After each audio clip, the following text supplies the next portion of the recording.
Assalamualaikum warahmatullahi wabarakatuh.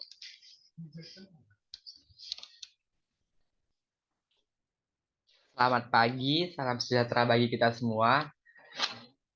Kami dari kelompok 4, kelas A, akan mempresentasikan hasil kerja kelompok praktikum 2, yaitu tentang supplementary feeding, formulasi, dan fortifikasi makanan. Adapun anggota kelompok kami, yang pertama, saya Muhammad Habib Atarik, yang kedua, Rindu Diva Kusuma, yang ketiga, Siti Khairuna Lubis, dan yang keempat adalah Trias Maisaro Surbakti. Untuk mempersingkat waktu, langsung saja kita masuk ke dalam supplementary feeding. Di dalam supplementary feeding telah disediakan beberapa pertanyaan yang diajukan. Adapun pertanyaan pertama yaitu partisipasi masyarakat dalam perencanaan, desain, dan pelaksanaan intervensi. Dalam kasus jurnal yang telah kami dapatkan, penelitian ini dalam penelitian ini, masyarakat berpartisipasi dalam perencanaan melalui pemilihan lokasi pelaksanaan program. Program ini diimplementasikan di Puskesmas Malawili, Kecamatan Aimas, Sorong, Papua, yang merupakan komunitas lokal di mana ibu hamil KEK tinggal. Keputusan untuk mengganti biskuit PMT dengan biskuit berbahan dasar lokal seperti tepung sagu, tepung kacang merah, dan sari buah merah didasarkan pada pemahaman bahwa ibu hamil yang kekurangan energi kronis di wilayah ini tidak menyukai biskuit PMT yang sebelumnya telah disediakan oleh Departemen Kesehatan.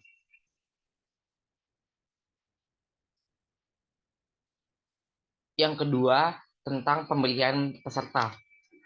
Dalam penelitian ini, peserta terdiri dari seluruh ibu hamil yang didominasi usia antara 20-35 tahun yang mengalami kekurangan energi kronis di Puskesmas Malawili, Kecamatan Aimas, Sorong, pada bulan September sampai Oktober tahun 2022, yang berjumlah sebanyak 30 orang. Pemilihan peserta menggunakan teknik total sampling di mana semua ibu hamil kekurangan energi kronis yang memenuhi kriteria inklusi menjadi bagian dari sampel. Selanjutnya, makanan yang digunakan untuk suplementasi. Suplementasi dalam penelitian ini menggunakan biskuit berbahan dasar lokal yang terdiri dari tepung sagu, tepung kacang merah, dan sari buah merah. Setiap adonan biskuit memiliki komposisi tambahan seperti telur, margarin, gula pasir, susu kental manis, susu bubuk, vanili, dan memperkaya kandungan zat gizinya. Adapun untuk penentuan ukuran suplemen, yang digunakan adalah sebanyak 15 gram per keping biskuit dengan kandungan energi 276,49 kilokalori, protein 4,41 gram, lemak 6,07 gram, dan karbohidrat 50 gram. Jadwal pelaksanaan program yaitu dilaksanakan selama 3 bulan dimulai pada bulan September sampai Oktober 2022. Ibu hamil yang kekurangan energi kronis diberikan suplemen biskuit berbahan dasar lokal 2 kali sehari, yaitu pada pagi dan sore hari. Selanjutnya dijelaskan oleh Rindu Diva. Selanjutnya, lokasi makan atau titik distribusi. Lokasi pelaksanaan program adalah Puskesmas Malawili, Kecamatan Aimas Sorong, Papua. Di sini, ibu hamil kekurangan energi kronis dapat mengambil suplemen biskuit berbahan dasar lokal sesuai jadwal yang telah diterapkan. Selanjutnya, fasilitas yang digunakan. Fasilitas yang digunakan adalah Puskesmas Malawili sebagai lokasi pelaksanaan program. Puskesmas ini menjadi tempat distribusi suplemen biskuit berbahan dasar lokal kepada ibu hamil kekurangan energi kronis. Kemudian, pengaturan dan pengendalian logistik program. Pengaturan dan pengendalian logistik program dilakukan oleh tenaga kesehatan setempat, khususnya bidan di Puskesmas Malawili. Bidan Puskesmas bertanggung jawab dalam distribusi suplemen biskuit berbahan dasar lokal, pemantauan ketersediaan suplemen, dan pemastian ibu hamil kekurangan energi kronis menerima suplemen secara berkala juga dilakukan.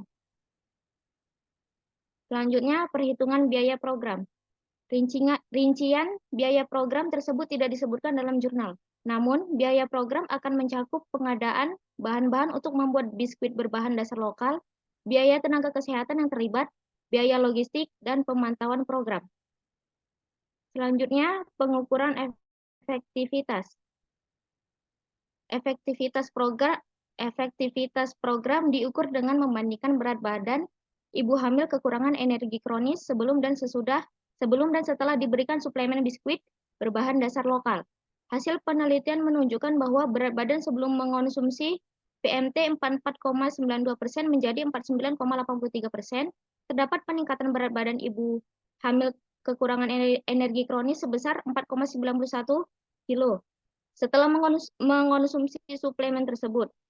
Pengukuran ini dilakukan dengan uji Pirate Sample Test yang menghasilkan nilai signifikan sebesar 0,00 P lebih kecil 0,005 menunjukkan adanya perubahan yang signifikan dalam berat badan ibu hamil kekurangan energi kronis setelah intervensi. Selanjutnya akan dilanjutkan oleh teman saya. Selanjutnya ada formulasi makanan. Yang pertama, bagaimana harusnya kebutuhan gizi diidentifikasi. Pada penelitian ini, kebutuhan gizi pada responden produk snack bar dilakukan pada formula snack bar terbaik SB2 yaitu dengan formula tepung mocaf dan 50% tepung kacang merah. Analisa yang dilakukan bertujuan untuk mengetahui kandungan gizi makro pada produk snack bar. Yang kedua, bahan baku apa saja yang direkomendasikan? Bahan baku utama ada tepung mocaf dan tepung kacang tanah didapatkan dari pemasok Kecamatan Gunung Pati, Kota Semarang. Bahan tambahan madu didapatkan dari peternak lebah di Kabupaten Jepara. Bahan makanan yang lain yang digunakan seperti margarin, coklat, kismis didapatkan di toko bahan kue Kota Unggaran. Yang ketiga, bagaimana bentuk makanan yang diformulasikan akan dipilih? Formulasi snack bar berbahan dasar tepung mocaf dan tepung kacang merah dengan formula SB2 memiliki potensi menjadi alternatif sebagai makanan selingan bagi atlet karena memenuhi kriteria sport food baik dari kandungan energi, karbohidrat, protein, dan lemak. Kandungan energi, karbohidrat, dan lemak telah memenuhi kriteria sebagai makanan selingan yang padat energi dan gizi. Yang keempat, bagaimana penerima konsumen akan diukur? Berdasarkan hasil dari uji tingkat kesukaan, nilai rata terbaik dari rasa maupun warna diperoleh dari produk formula SB2. Meskipun secara statistik tidak terdapat perbedaan signifikan di antara ketiga formulasi snack bar tersebut, dari penilaian komponen rasa, ketiga formulasi disukai oleh panelis karena memiliki rasa yang manis yang masih dapat diterima. Adanya rasa manis di kandungan karbohidrat sederhana yaitu glukosa dan fruktosa yang terkandung dalam produk pangan. Produk snack bar dalam penelitian ini menggunakan madu dan coklat sebagai bahan campurannya. Keduanya memiliki bahan makanan sumber karbohidrat sederhana yaitu glukosa dan fruktosa.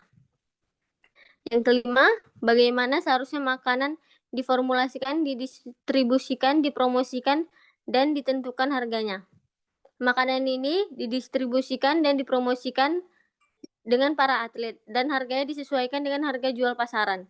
Yang keenam, bagaimana biaya dan efektivitas diukur. Biaya dapat disesuaikan dengan harga pasaran.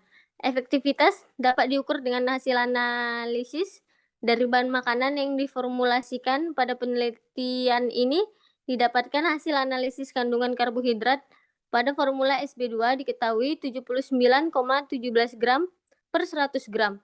Snack bar yang termasuk sport bar setidaknya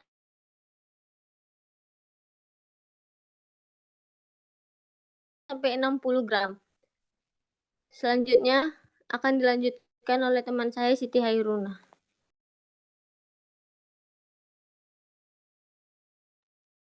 Baiklah, pada bagian ini akan dijelaskan terkait fortifikasi makanan.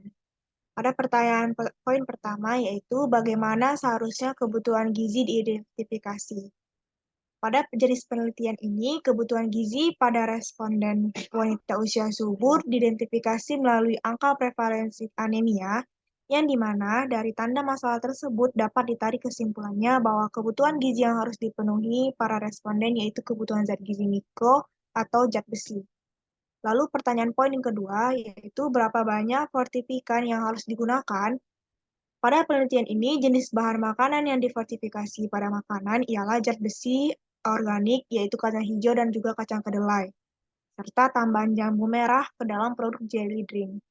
Bahan yang digunakan untuk fortifikasi cukup 20% dari kecukupan AKG atau angka kecukupan gizi per takarannya, yaitu 31,61 gram untuk kedelai, dan 61,227 gram atau 61,27 gram untuk kacang hijau. Lalu pada pertanyaan poin ketiga, faktor-faktor apa saja yang harus dipertimbangkan dalam memilih bahan pangan pembawa untuk fortifikasi? Pada jenis penelitian ini, bahan-bahan yang digunakan ialah haruslah mempunyai zat gizi yang dibutuhkan, yaitu zat besi.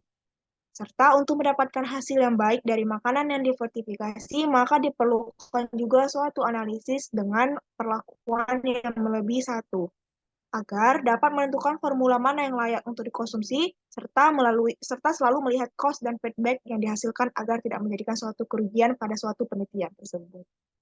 Lalu pada poin pertanyaan yang keempat, yaitu apa alternatif untuk fortifikan yang harus dipertimbangkan. Alternatif yang dapat dipilih ialah peneliti dapat menggunakan bahan yang relatif mudah dan murah, namun tidak menurunkan juga kualitas atau tujuan utama apa yang terkandung dari bahan makanan tersebut sehingga layak untuk difortifikasi.